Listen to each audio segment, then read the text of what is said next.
pela estrada de Ouro Fino. De longe eu avistava a figura de um menino que corria pra porteira, depois vinha me pedindo. Só que o berrante chamou, que é pra eu ficar ouvindo. Quando a boiada passava, a poeira ia baixando, eu jogava uma moeda, ele saía pulando. Obrigado, boiadeiro, que Deus vai lhe acompanhando. Daquele sertão lá fora, meu berrante ia tocando.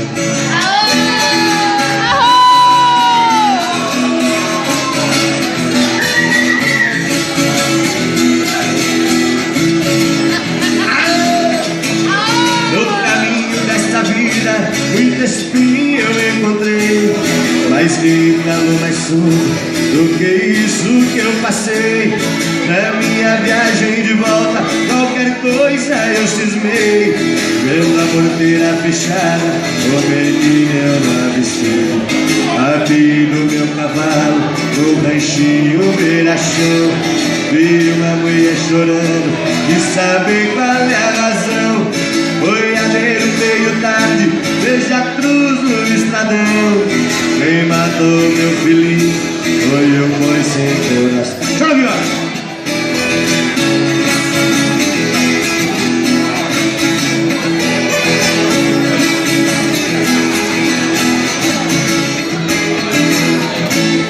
Lá pra banda de Ouro Fino, levando gado selvagem. Quando eu passo na porteira, até vejo a sua imagem.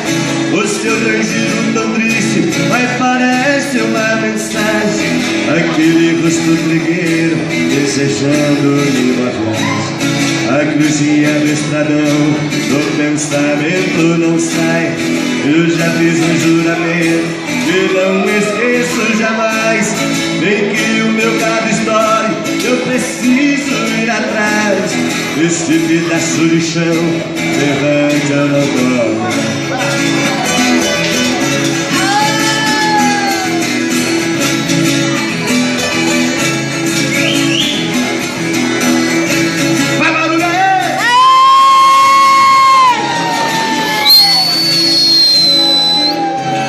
Rapaz, eu me surpreendi, né?